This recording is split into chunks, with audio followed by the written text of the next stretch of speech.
Bapak-bapak dan saudara sekalian yang dimuliakan Allah.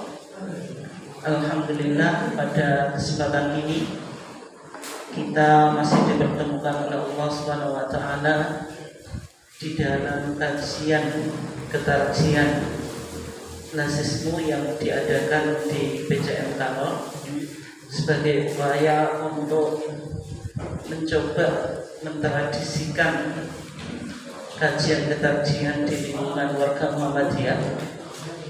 Salawat dan salam semoga tetap terlimpahkan kepada junjungan kita Nabiullah Muhammad SAW, keluarganya, sahabatnya, dan seluruh orang yang mengikuti jejak langkahnya sampai hari kiamat. Sumber hukum, kemudian metode, kemudian yang keempat, yang ketiga pendekatan, yang keempat metode. Hanya 4 komponen saja manhaj sardi kita. Sangat simpel ya. Tapi yang susah mungkin aplikasinya. Ini maksudnya piye itu? Contohnya bagaimana mengaplikasikan? Itu yang harus sering baca buku-buku ketarjian. Kalau nggak bisa, yang nggak bisa menyelami proses penggalian apa? Hukum ya. Makmum aja. Masalahnya Muhammadiyah sudah terlanjur mengharamkan takyir ini. Sikap minimal yang harus ditempuh oleh warga Muhammadiyah adalah ittiba. Sudah tidak memiliki ruang untuk nah, di era Profesor Samsul Anwar ini ada tawaran atau tajrid dari tentang manhaj sardi, yaitu Profesor Samsul Anwar itu menawarkan sebuah teori tentang hierarki norma. Tentang apa? Hierarki norma. Artinya hukum itu berjenjang. Norma itu tidak langsung menjadi hukum konkret. Hukum konkret itu ini halal, ini haram, ini wajib, ini sunnah, ini mubah, ini makruh, ini haram. Tapi harus ada yang memayunginya. Itu yang disebut dengan apa? Hierarki norma. Nah, kalau kita lihat dari atas kemudian sampai melahirkan hukum konkret tadi, yaitu wajib, sunnah, makruh, mubah, dan haram atau halal dan haram itu. Maka tingkatannya yang pertama ada basic values atau nilai-nilai dasar, yaitu al-qiyam al-asasiyah. Nilai-nilai dasar ini diambil baik dari norma teologis, yuristik, dan etik. Yang misalnya apa? Prinsip kesamaan, prinsip keadilan, kemudian apa? Prinsip ketauhidan, prinsip apa? Yang lainnya apa? Musyawarah dan yang lainnya. Ini yang disebut apa? Nilai-nilai dasar. Semua hukum nanti bisa digali nilai apa? Dasar. Yang kedua yaitu general principles atau prinsip-prinsip umum yang disebut apa? Al-usul al-kulliyah, yaitu deduksi dari prinsip dasar dan abstraksi dari norma-norma konkret. Ini yang biasanya dirumuskan di dalam fikih menjadi apa? Qawaid fikih. Kaidah yang bicara tentang hukum tapi masih general. Tapi kaidah ini apa?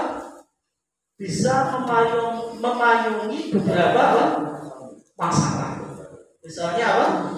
Al-masyaqqatu apa? Tajlibut taysir. Yaitu apa? Kesusahan itu membawa ke kemudahan. Al-umuru bimaqasidiha. Gitu. Kemudian apa? La dharara wa la dirar. Tidak boleh membahayakan diri sendiri dan tidak boleh membahayakan orang lain. Al-yaqinu la yazulu bisyak. Keyakinan itu tidak bisa dihilangkan dengan keraguan. Terus saja tadi jalbul masoleh. Semuanya syariat itu ingin terrealisasikan kemaslahatan. Yang mana kaidah ini nanti memiliki beberapa cabang. Baru konkret loh atau al-ahkam al far'iyah, yaitu kualifikasi atau kategori suatu hukum seperti halal haram. Ada 5 hukum ahkam taklifiyah dalam usul fikih, wajib yang harus dilakukan dan haram atau berdosa ketika ditinggalkan, dan sunnah yang ketika dilakukan dapat pahala, kalau ditinggal tidak berdosa. Kemudian mubah, kalau mubah itu tidak punya konsekuensi apapun. Kemudian haram, ketika dilakukan berdosa, ketika ditinggalkan dapat pahala. Kemudian ada makruh, lebih baik ditinggalkan. Artinya ini, dan contoh penggunaannya ketika kemarin kita sudah mengkaji tentang hukum istri puasa sunnah dalam fikih klasik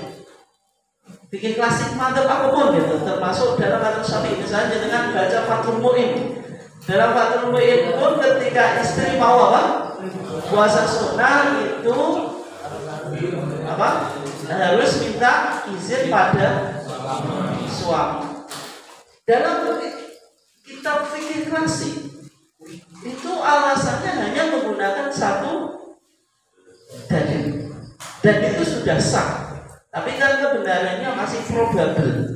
Artinya belum begitu kuat. Alasannya Jangan baca kitab Bulughul Maram.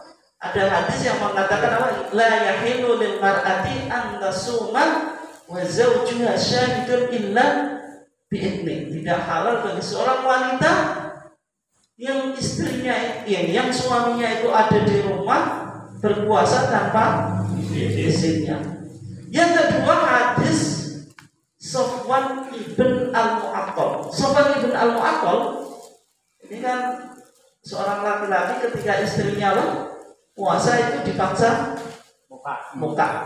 Kalau sholat dibloki dulu kan. Terus diktator itu Pak. Ya, diktator. Kalau kemudian sholat subuhnya kesiangan. Bangkok. Dalam konteks tadi kenapa istrinya ketika sholat puasa itu suruh muka? Itu kata Sofwan ketika istrinya komplain kepada Rasulullah, jawabnya Sofwan ya Rasulullah, ana rajulun syabun. Ya Rasulullah, ini saya laki-laki masih muda. Fala asbir, maka saya tidak sabar. Kalau istri saya itu puasa sunnah, saya pingin itu masih terhalang. Nah, sehingga ketika itu Rasulullah langsung mengatakan la tasum imra'atun illa bi'idni zawjiha. Perempuan itu tidak boleh berpuasa kecuali tanpa izin suaminya.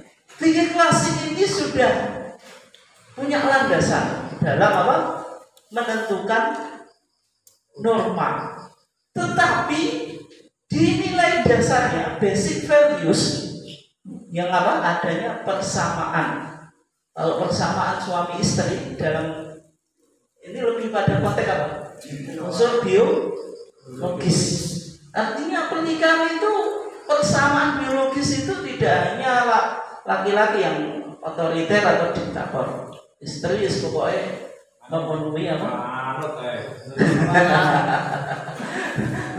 dia berusaha untuk itu. Artinya suami jangan sampai mengabaikan hak biologis istri. Apakah Muhammadiyah ini sudah liberal sehingga bicara kesamaan hak secara biologis?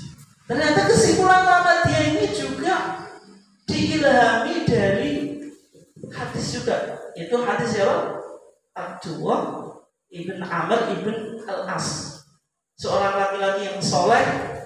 Kalau siang hari puasa, nggak pernah muka. Kalau malam hari tahajud terus itu. Dengan mau niru juga susah Pak ya.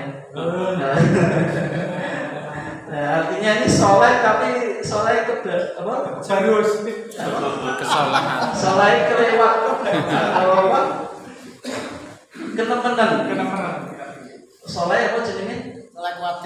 Soleh kuadrat. Kalau soleh kuadrat jelas nggak benar. Maka ketika Nabi mendengar apa yang dilakukan oleh Abdullah bin Amr bin al-As, kata Nabi Sum wa aftir, puasa ya buka. Artinya jangan tiap hari apa? Puasa. Kemudian Rasulullah juga bilang apa? Qum wa nam. Kalau malam itu ya tahajud, ya kadang tidur. Jangan tiap hari tahajud.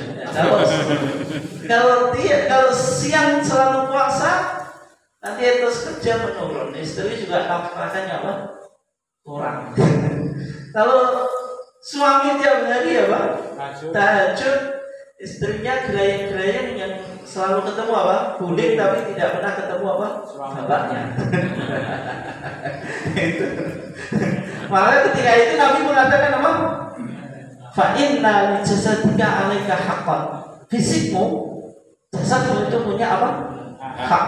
Yaitu harus dijaga, jangan puasa terus. Sehingga Islam itu mengharamkan shaum dahri, puasa sepanjang tahun. Kemudian wa inna li 'ainika 'alaika haqqan. Matamu juga punya hak. Artinya kalau malam ya ada hak untuk tidur. Kemudian ini yang penting, wa inna li zaujika 'alaika haqqan. Istrimu juga punya hak. Sehingga di sini dari dua hadis ini, hadis Sofwan bin Mu'attal dan hadis apa? Abdullah bin Jabir, Abdullah bin Amr bin Al-As, itu disimpulkan ada nilai dasar apa? Kesamaan dalam hak biologis gitu. Dan kemudian baru general principles. Ada beberapa kaidah yang dirumuskan oleh para ahli usul fikih, yaitu apa? Ada persamaan laki-laki dan perempuan dalam konteks ibadah, kecuali ada dalil yang mengkhususkan. Yaitu ada kaidah an-nisa'u syaqa'iqul rijal. Wanita itu saudaranya laki-laki, berarti ada kesamaan selama tidak ada dalil yang khususkan. Misalnya konteks warisan itu kan ada dalil yang khususkan. Baru disimpulkan konkretnya, al-ahkam al-far'iyahnya. Sehingga kesimpulannya dalam pandangan majelis tarjih ditambah 2 ayat yang wa amruhum syura bainahum. Ada prinsip musyawarah. Kemudian man amila sholihan min dzakarin aw untha wa huwa mu'min, siapa yang melakukan amal soleh dari laki-laki dan perempuan sedangkan dia beriman. Artinya amal soleh itu syaratnya tidak ada persyaratan gender, yang ada apa? Persyaratan iman. Sehingga disimpulkan laki-laki dan perempuan kalau artinya pasutri, pasangan suami istri kalau mau berpuasa apa? Sunnah itu bermusyawarah. Artinya apa? Ada kedua belah pihak ini ada kesepakatan sehingga bukan menjadi otoritas apa? Suami saja. Itu yang yang ini nilai tasdid di Muhammadiyah, yaitu dengan menggunakan apa? Teori namanya hierarki norma. Oke ya? Ya mungkin itu saja sebagai kajian tentang historitas perkembangan mazhab Muhammadiyah.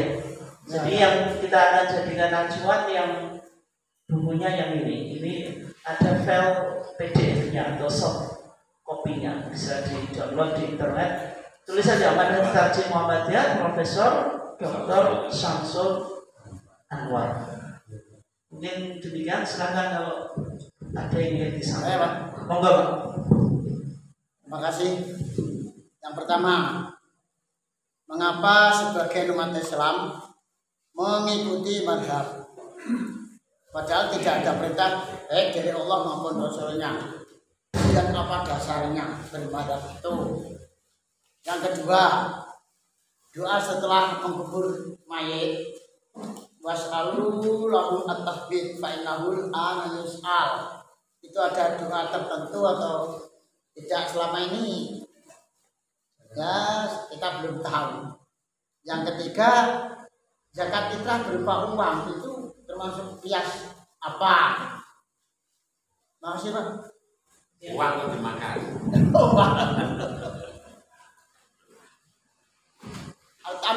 Betul balak itu ada atau bukan? Betul balak. Ya. Ya. Yang pertama ya tentang hukum bermadzhab. Bagaimana hukum bermadzhab? Sebenarnya sudah ada kajian khusus saya tentang posisi pendapat madzhab dalam manhaj tarjih Muhammadiyah. Ini pernah saya sampaikan kalau nggak salah. Nah enggak? Belum. Sini belum ya. Nah, ada pembahasan apakah seorang muslim wajib bermadzhab. Ada dua pendapatnya. Yang pertama wajib bermadzhab. Nah, ini yang tanya pas Pak Mas'ud. Bukunya ini saya ambil dari Basul Masail Pak, jenengan punya ya. Nah itu kalau di Basul Masail karena NO itu bermadzhab maka tadi dalam beragama ya taklid mengikuti rumusan madzhab Syafi'i. Nah di antara dalil yang dipakai dalil itu dalam Basul Masail ya redaksi kitab kuning. Kenapa kalau redaksi kitab kuning atau takbir? Karena tadi. Sebentar. Menurut yang saya tahu, NU itu bukan satu madhab, ala ahadi madhabin arba'ah. Jadi tidak terpaku pada Syafi'i menurut pendapat saya. Ya, itu menarik. Memang dalam NU dikatakan mengikuti 4 madhab gitu, dan tidak ada spesifikasinya. Tapi gini Pak, di Ahkamul Fuqaha yang putusan Basul Masail yang terbaru, kalau di terbitan milik jenengan itu saya nggak tahu ada kata pengantar dari Profesor Al-Yafi dan juga Syahrul Mahfud. Di situ bercerita kenapa kok buku yang dipakai kok buku itu orang Muhammadiyah kitab. Kenapa kitab yang dipakai di dalam Basul Masail itu bisa dikatakan 90% atau 80%, pokoknya presentasinya cukup tinggi ya. Itu menggunakan kitab-kitab fikih madzhab Syafi'i. Di situ dijelaskan alasannya sederhana. Karena kitab ini yang kebetulan dimiliki oleh kiai-kiai NU dan dikoleksi.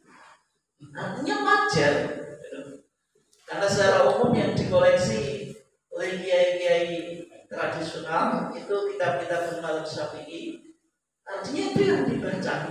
Ketika ini yang dibaca dan dijadikan referensi sehingga melahirkan putusan yang secara umum itu referensinya dari madzhab Syafi'i. Dan yang kedua secara historitas, kita di Asia Tenggara ini ya notabene-nya Islam itu bermadzhab Syafi'i. Meskipun NU itu mengikuti 4 madzhab, tidak hanya satu madzhab. Tapi dalam konteks di Indonesia itu madzhabnya Syafi'i gitu. Dan kemudian kembali ke tadi, wajib bermadzhab atau tidak? Kalau jawabannya Basul Masail, nanti jenengan bisa lihat di bukunya. Yang pertama ada fatwa atau fatawi al-kubra al-fiqhiyah yang ditulis oleh Ibnu Hajar al-Haytami. Di dalam mazhab itu kan ada 2, Ibnu Hajar al-Asqalani mengarang Bulughul Maram, tapi dia ahli hadis. Kalau Ibnu Hajar al-Haytami itu muridnya Zakaria al-Ansari atau Syekhul Islam Zakaria al-Ansari, pengarang kitab Fathul Wahhab, terkenal kan? Mesti yang ngaji di pondok pesantren tradisional atau salafiyah yang bukan salafiyah yang sana ya. Itu pasti tahu Fathul Wahhab karena itu diajarkan di tingkat aliyah, tingkat ibtidaiyah itu Fathul Qorib Mujib, Thanawiyah itu Fathul Mu'in, tingkatan paling tinggi Fathul Wahhab. Pokoknya kalau sudah Fathul Wahhab itu kiai hebat. Itu punya murid namanya Ibnu Hajar al-Haytami. Ini sangat otoritatif dalam madzhab Syafi'i. Di sana dikatakan wa bi anna taqlida muta'ayyanun lil a'immati al-arba'ah. Taklid itu wajib mengikuti 4 imam. Artinya tidak boleh kita bertaklid di luar 4 imam itu. Jenengan kalau itu ikuti sahabat saja, taklid kepada Umar ibn Khattab atau mazhab Abu Hurairah, Abu Bakar, atau kepada siapa? Imam yang lainnya. Misalnya dengan kenapa kok tidak takut kepada Imam Bonjol, Imam Samudra? Imam Samudra. Maka dikatakan di anna madzhabahum intasyara, karena madzhab mereka yang menyebar. Artinya di dunia Islam ini pasti 4 madzhab itu yang dominan. Meskipun Syiah ya ada di Iran itu kan. Tapi secara umum 4 madzhab. Hatta dhahara taqidu mutlaqiha wa takhsisu amiyat khilafi ghairihi. Sampai apa? Kitabnya itu sudah jelas. Yang mutlak itu ditakyid, yang apa? Umum itu ditakhsis. Sehingga sudah diketahui ini kaum muktamad. Sehingga dalam mazhab Syafi'i pun ada kaum muktamad. Kaum pendapat yang boleh difatwakan dan boleh diamalkan. Artinya kalau kita membaca fikih Syafi'i itu ada di situ, dicari kaum muktamad. Dalam mazhab tidak harus mengikuti dalil. Misalnya contoh, tayamum dalam mazhab Syafi'i kan ada qaul qadim, ada qaul jadid, pendapat lama dan tayamum dalam mazhab Syafi'i itu kalau mengusap tangan sampai pergelangan atau siku? Sampai siku. Karena memakai hadis ya Ibnu Umar. Rasulullah mengatakan apa? At-tayammumu dzarbatan. Tayamum itu 2 tepukan. Dzarbatun lil wajhi, 1 tepukan untuk wajah, kemudian wa dzarbatun lil yadaini ilal mirfaqain, 1 tepukan untuk kedua tangan sampai kedua siku. Tapi hadis ini sama Imam Baihaqi. Imam Baihaqi itu kan ahli hadis yang tulis kitab Sunan Al-Kubra. Semua hadis dalam mazhab Syafi'i sekarang cetakan terbaru itu 12 jilid atau besar ya. Ada di situ. Tapi jangan latah, mazhab Syafi'i nggak punya dalil. Berarti jenengan yang tidak punya piknik, nggak tahu hukumnya. Kalau jenengan baca sampai mati pun nggak bakal selesai itu Sunan Kubra itu karena bukunya tebal. Di situ Imam Baihaqi bilang hadis ini mauquf pada Ibnu Umar, artinya tidak sampai pada Nabi.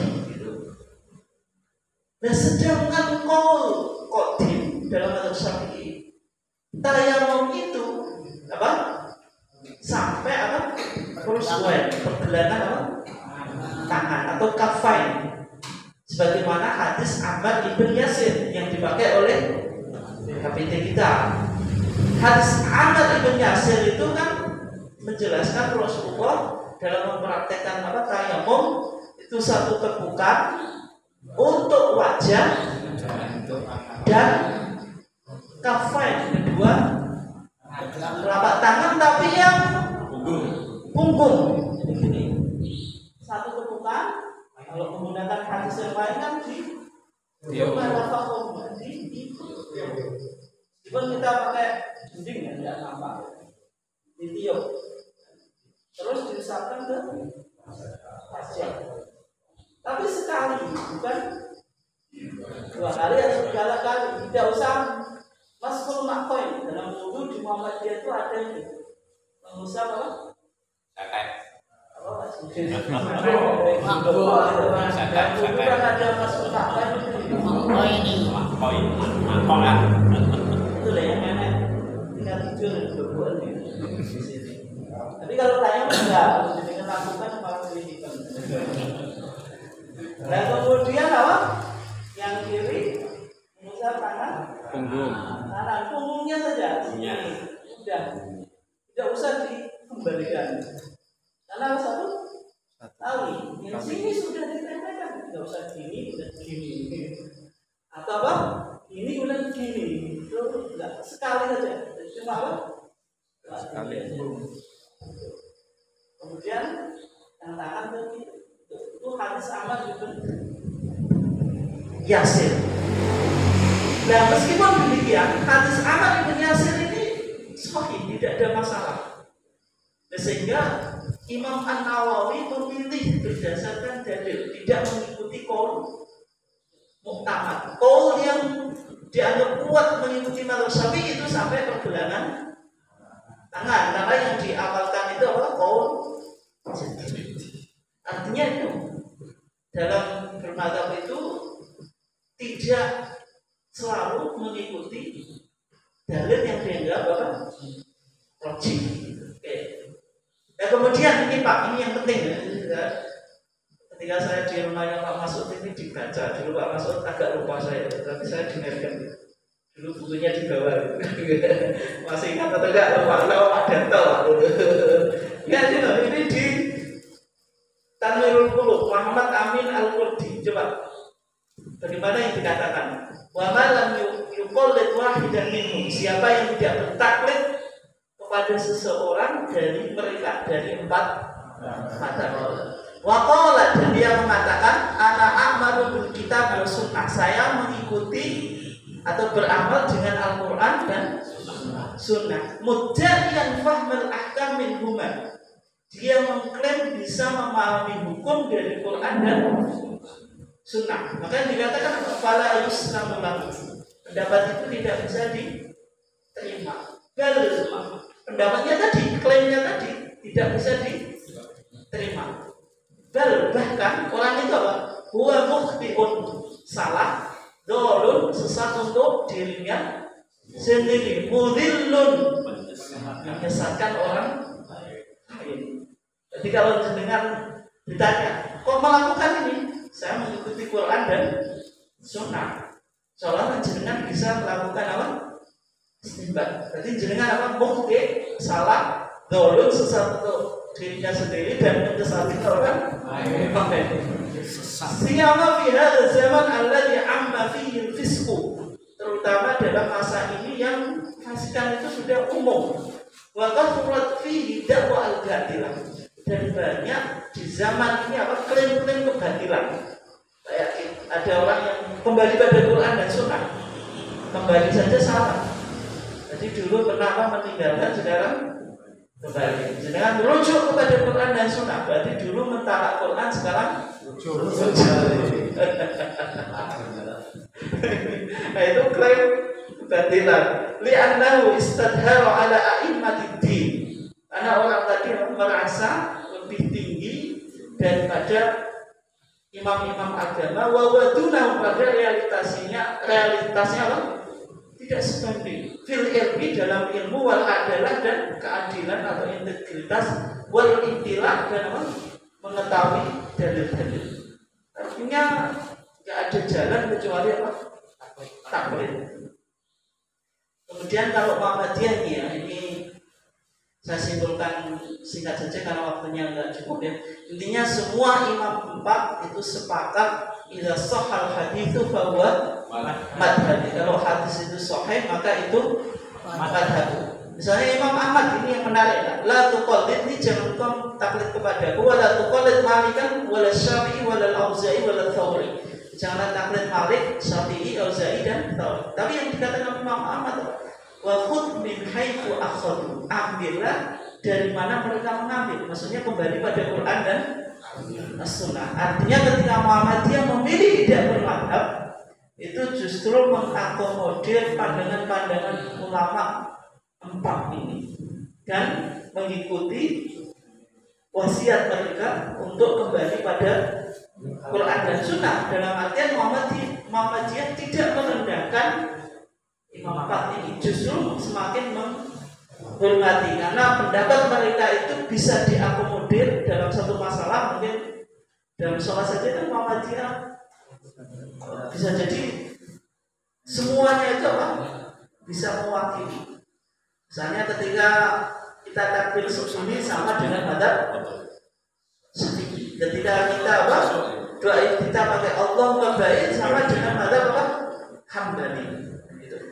Ketika isti'adzah itu dibaca di setiap rakaat sama dengan madzhab Syafi'i. Ketika bismillah itu boleh jahron, berarti sama dengan madzhab Syafi'i. Ketika Siron sama dengan mazhab Hambali itu. Itu di Muhammadiyah itu. Nah, artinya Muhammadiyah dari dua pendapat ini memilih kembali pada Quran dan Sunnah dan tidak mengakui adanya kewajiban untuk bertaklid atau bermazhab mengikuti salah satu. Tapi kesimpulannya tadi Muhammadiyah tidak bermazhab dan juga tidak anti mazhab. Kemudian yang kedua, yang dua ketika dipending waktunya udah mau. Kasihan yang lain. Ya. Yang kedua tentang kut baladi itu, kenapa kok tidak pakai uang, Mbak ya? Ya. Yang zakat fitri ya? Iya, uang. Kenapa kok nggak pakai uang? Kenapa kok boleh pakai uang? Dalam pandangan Muhammadiyah kan dua itu. Maksudnya zakat fitri itu boleh pakai apa? Makanan pokok boleh pakai uang. Dari pandangan jumhur ulama yaitu apa? Syafi'i, Maliki dan Hambali tidak mensahkan zakat fitri dengan uang atau binukut dengan apa? Uang. Kecuali mazhab apa? Hanafi. Imam Abu Hanifah membolehkan. Syafi'i tidak boleh. Tidak boleh. Meskipun orang yang bermadzhab Syafi'iyah melakukan kontekstualisasi, Pak. Sekarang kan tidak ada orang konsisten bermadzhab secara totalitas. Madzhab Syafi'iyah wanita di luar sholat itu harus ada. Tapi berapa persen pondok salafiyah yang teroris ada? Kemudian juga ketika tawaf itu kalau nyentuh kulit kan batal. Ketika di sana biasanya melakukan intikal mazhab, tidak mazhab mengikuti mazhab yang membolehkan, tidak membatalkan. Misalnya mazhab Hanafi, Madhaban. nah itu namanya intikal, pindah ke mazhab. Karena misalnya untuk menghindari kelupaan niat gitu, boleh niat apa dalam puasa Ramadan di malam hari awal bulan Ramadan, yaitu pindah mengikuti mazhab apa? Maliki. Kalau dalam mazhab Syafi'i niat itu kan harus ya itu artinya dalam bermadzhab pun dalam beberapa hal itu tidak bisa apa?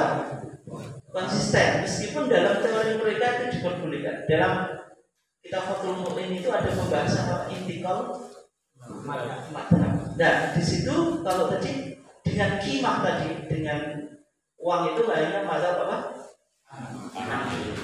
Kalau mazhab Zaidi malah mengatakan bayar kimah itu boleh, tetapi kalau ada uzur, artinya diprioritaskan makanan pokok, ketika tidak ditemukan makanan pokok baru pakai uang. Tapi kalau mazhab Imam Abu Hanifah itu langsung pakai uang. Nah pandangan tadi itu membolehkan pakai uang, termasuk dengan merujuk pada kajian yang dilakukan oleh Yusuf Qaradawi. Ketika masyarakat modern, kemudian bukan agraris gitu, maka dengan uang itu dianggap lebih efektif dan lebih mudah gitu. memudahkan. Itu kalau di fatwa tajwid mungkin demikian ya kan waktunya jelas. Ya. Terima kasih Bapak dan saudara sekalian atas kehadirannya. Kita tutup dengan kafaratul majlis. Wassalamualaikum warahmatullahi wabarakatuh. Waalaikumsalam warahmatullahi wabarakatuh.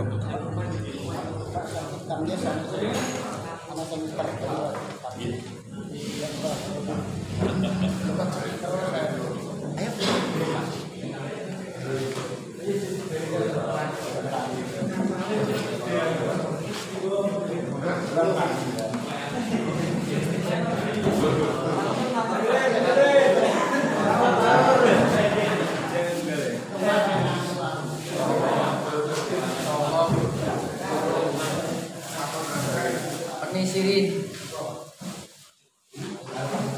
gambar ini.